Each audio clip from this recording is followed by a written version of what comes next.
안녕하세요. 푸른숲동산교회 이요한 목사입니다. 오늘 2026년 2월 10일 화요일 새벽 기도회를 시작하려고 합니다.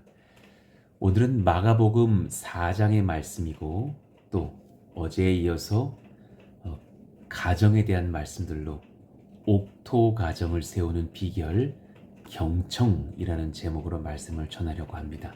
함께 기도하고 또 우리 말씀을 받으시죠. 하나님 감사합니다.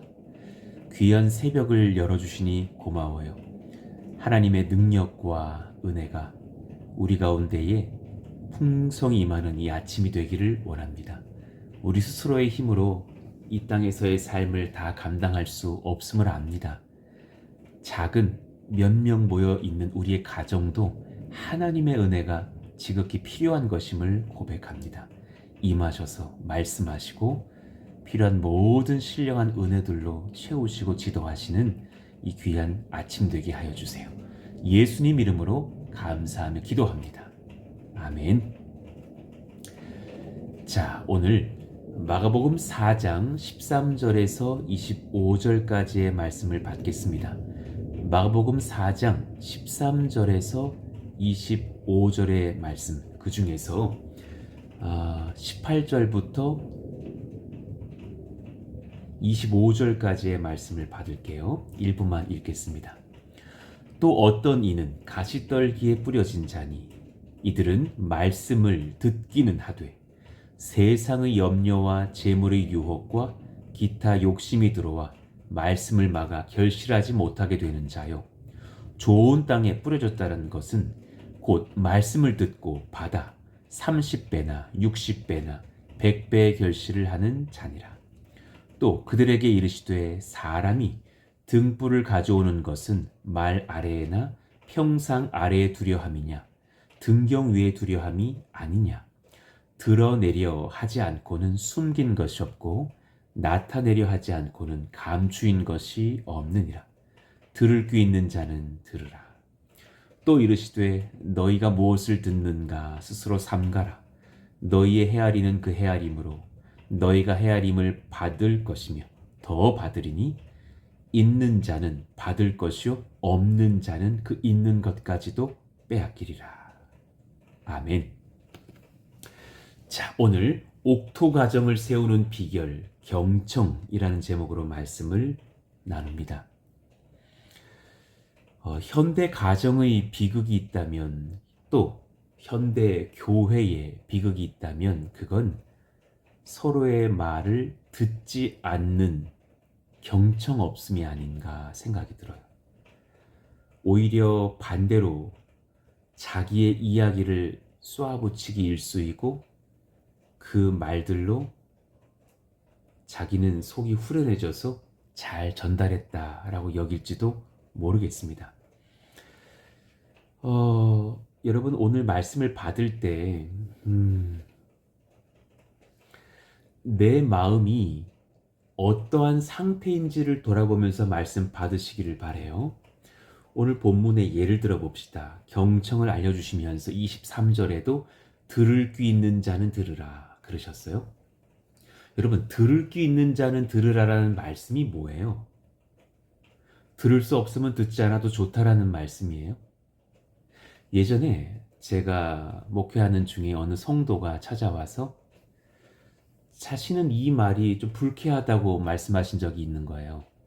저는 예수님의 설교 중에 들을 귀 있는 자는 들으라 라고 하신 말씀이 불쾌하다고, 나는 오늘 말씀이 잘 이해되지 않는데 더 쉽게 설명해 주셔야지, 어떻게 들을 귀 있는 자는 듣고 그럼 저같이 들을 귀 없는 자는 듣지 말라는 말씀입니까?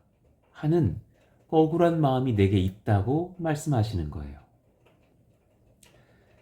제가 그분의 마음과 예수님의 뜻을 잘 헤아릴 수 있도록 도와드렸던 기억이 나요.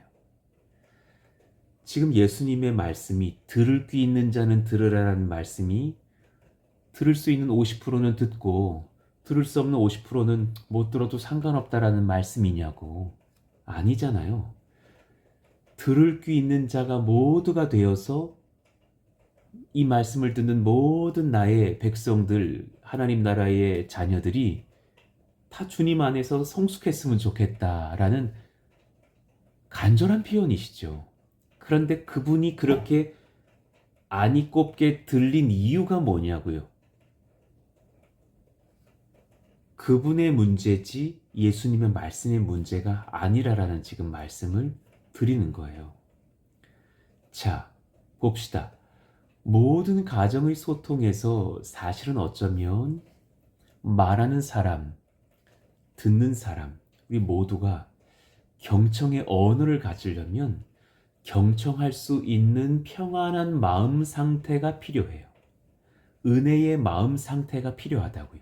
오늘 그것을 한번 돌아보길 바래요. 말씀은 듣지만 어쩌면 세상의 여러 소음들에 묻혀버린 우리들의 가정들의 마음 상태는 아닌가. 가정 쪽으로 되게 유명한 목회자가 계신데요. 신학자가 계신데 폴 데이비드 트립이라는 분이에요. 기독교 상담가 폴 데이비드 트립. 예. 우리 가정이 전쟁터가 되는 이유를 말씀하시는 책 중에 이런 책이 있어요. 여러분 나중에 한번 읽어보셔요. 완벽한 부모는 없다 라는 책이 있어요. 완벽한 부모는 없다. 그런데 가정을 전쟁터로 만드는 여러 우상들이 있다고 진단해요. 한번 그의 글을 읽어봐 드릴게요. 우리가 가족들에게 소리 지르고 분노하는 이유는 그들이 우리를 미워해서가 아니다. 우리 마음속에 있는 우상이 건드려졌기 때문이다.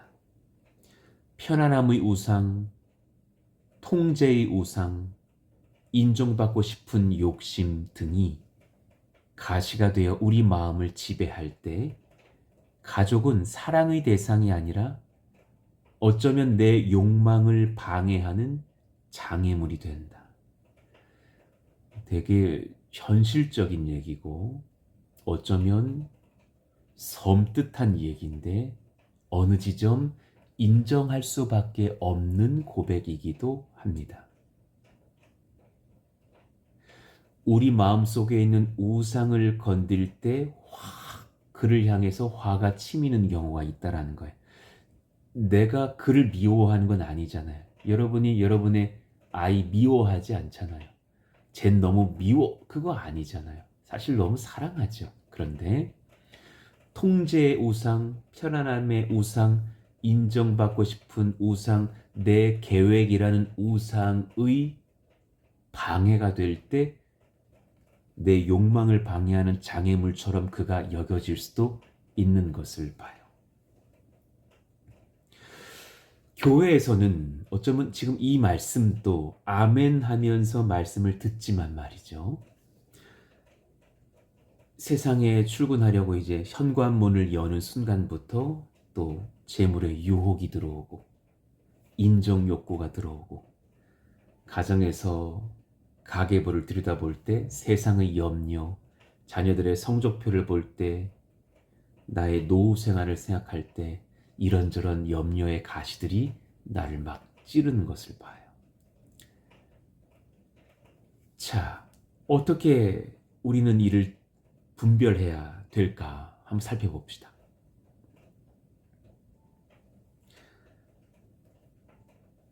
헤아림의 법칙과 관계의 단절이라고 한번 전 적어봤어요.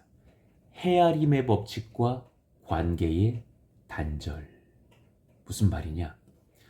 우리는 듣는 척을 하지만 사실은 많은 헤아림, 좋게 말하면, 나쁘게 말하면 판단을 하고 있어요.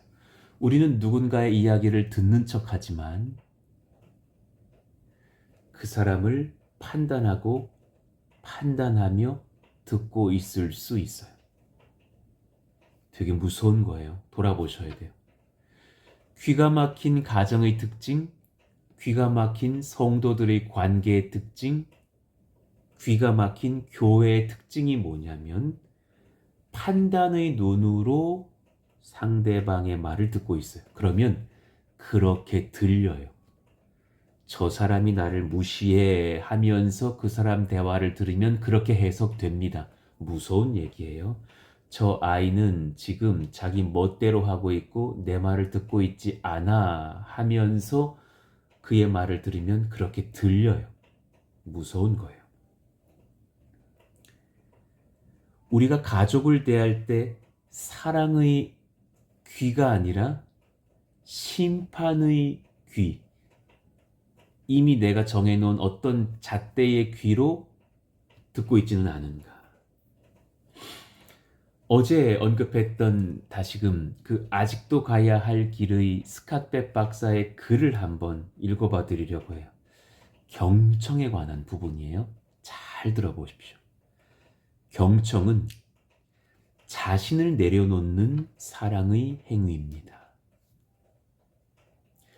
진정한 경청을 위해서는 괄호치기가 필요합니다. 괄호를 쳐야 된대요. 괄호치기. 내 선입견, 내 욕구, 내 판단을 잠시 괄호 안에 묶어두십시오. 그리고 상대방의 세계로 온전히 들어가는 수고가 필요합니다. 17세의 아이의 대화라면 17세 아이의 마음속으로, 9살짜리 아이의 마음이라면 그 아이의 마음속으로, 35세 된 아직 시집 장가가지 못한 내 자녀의 대화라면 그의 마음속으로 들어가 주어야 합니다. 많은 부모와 자녀가 대화하지만 실상은 상대방의 말을 상대방의 마음속에서 듣고 있는 것이 아니라 자기 편견으로 상대를 재단하고 있습니다. 그분은 그 책에서 재단, 메저링 한다고, 내가 알아서 잘라내고 측량한다고 적어놨어요.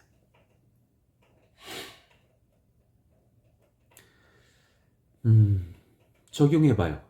남편이 무슨 말을 할 때, 아내가 무슨 말을 할 때, 아이들이 무슨 말을 할 때, 성도와 셀 식구들 간에 서로가 무슨 말을 할 때, 셀 예배 중 나눔을 할 때, 우리는 이렇게 들을 때가 있어요. 또 저 소리네. 아유, 또 시작이네. 그러나 그런 생각들을 좀 제껴주고 치워놓고 괄호치기 하고 그분의 마음속으로 들어갈 필요가 있어요. 그 아이의 마음속으로 들어갈 필요가 있어요. 자녀가 고민을 털어놓을 때 부모는 그런 소리 그만하고 네 책상에 가서 공부나 해. 너 공부 안 해서 그러는 거야. 라고 정죄의 자를 또 꺼낼지도 몰라요. 그렇지 않아야겠어요. 오늘 이 말씀을 통해 여러분 경청의 은혜를 배워가시기를 바라요. 등경 위에 켜진 은혜의 등불을 볼 수 있기를 바랍니다. 오늘 말씀 뒤에 갑자기 21절 이후에 등불 이야기를 하셔요. 사람이 등불을 가져오는 것은 말 아래에나 평상 아래에 두려 함이냐, 등경 위에 두려 함이 아니냐, 드러내려 하지 않고는 숨긴 것이 없고 그러셨답니다. 자, 예수님을 만납시다. 할렐루야. 예수님을 만나봐요. 참된 등불이신 예수 그리스도. 그분은 우리에게 오실 때 우리를 잘 아시면서 다가와요. 우리를 함부로 잘라내지 않으시고 우리의 마음속 어두운 구석 숨겨진 가시, 우리 욕심도 다 아시지만 우리를 찾아오셨어요. 저는 우리가 주님을 그렇게 영접했던 것처럼 우리 가정이 바뀌는 길은 우리 가정에 예수님을 초대하는 길이라고 생각해요. 이건 제 생각이 아니라 진리죠. 확실해요. 우리 가정에 아름다운 영역도 있지만 어두운 구석도 있어요. 숨겨진 가시도 있어요. 우리 가정의 욕구, 욕망들도 있어요. 교회에는 다 말하지 못하지만 우리 부부만의 은밀한 욕망의 대화들, 미래에 대한 고민들도 있잖아요. 예. 참된 등불은 예수 그리스도시고 그분이 우리 가정에 오사 그 곳곳을 비추시도록 해야 돼요. 우리의 치부를 드러내어 부끄럽게 만드시는 분이 아니라 우리를 치유하시기 위해 빛을 발하시는 주님 앞에 펼쳐놔드리는 가정이 되어야 해요. 예수님은 우리 가정의 여러 가시들을 다 가져가사 자기 머리 위에 가시면류관으로 쓰신 분이세요. 충분히 우리 가정의 아픔과 가시들을 치료하고 제거하고 아름다운 옥토 가정으로 바꾸실 수 있는 분이셔요. 그분은 우리 가정을 함부로 헤아리시는 것이 아니라 그 헤아림 받아야 될 우리 가정을 대신 스스로가 하나님께 헤아림 받아 심판받아 죽으시고 부활하셔서 우리를 다시금 죄와 사망의 권세에서 구속하신 하나님의 아들이셔요. 저는 감히 선포합니다. 예수님께 은혜의 헤아림을 받는 가정들 되시기를 축복해요. 그래야 합니다. 오늘 이 새벽에 예수님의 빛 앞에 여러분의 가정들의 가시들을 내어놓으십시오. 부부가 차 한 잔 마시실 수 있는 시간이시거든 이런 나눔을 하면서 당신은 무엇이 내게 가시였느냐고, 내 자신은 서로는 어땠는지 한번 나눠보시면서 서로를 비판하는 시간이 아니라 그런 것이 나에게 가시였노라고, 나의 욕망이었다고, 내가 당신을 재는 잣대였노라고 말하면서 그 모든 것들을 예수님께 좀 가져가는 시간이기를 원해요. 때로는 자녀들에게 가서 그런 잣대를 내가 내려놓겠다고 말씀하십시오. 그리고 예수님 앞에 너를 맡긴다고, 그 한마디 고백만으로도 은혜는 충만할 줄로 믿습니다. 결단하십시오. 주님, 이제는 판단의 자가 아니라 주님이 제게 허락하시는 은혜의 자로, 은혜의 빛으로 배우자와 자녀를 대하겠습니다. 그리고 경청하겠습니다. 그의 마음에 들어가 그의 이야기를 듣는 훈련을 해보겠습니다. 하루아침에 완성되지 않겠지만 시도해 보시죠. 그래서 하나님의 사랑과 은혜의 말씀이 가정 안에 30배, 60배, 100배의 결실을 얻는, 서로가 서로를 경청하여 가는 은혜의 가정, 아름다운 교회, 우리의 셀 공동체 되기를 축복합니다. 우리 오늘 말씀을 기억하면서 기도해 주시고요. 또 청년들을 위해서도 중보해 주시기를 바랍니다. 또 오늘은 이제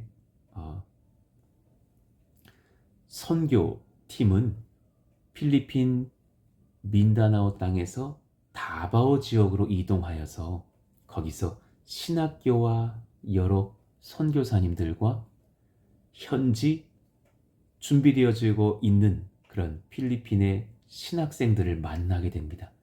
그 만남 중에 은혜를 더해달라고 기도해 주십시오. 또 저도 신학교에서 설교를 하게 됩니다. 위에서도 간구해 주시면 고맙겠습니다.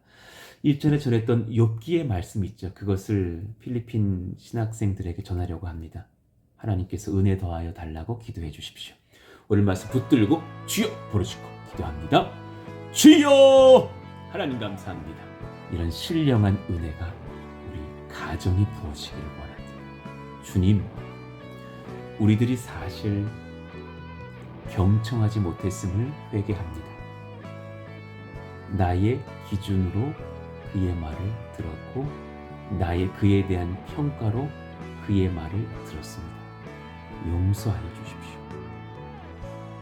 하나님, 서로 경청하며 하나님의 은혜, 예수님의 빛이 우리 가정에 비추어질 수 있도록 그렇게 하나님께 나아가는 우리 모든 가족 구성원들 다 되게 하여 주시옵소서.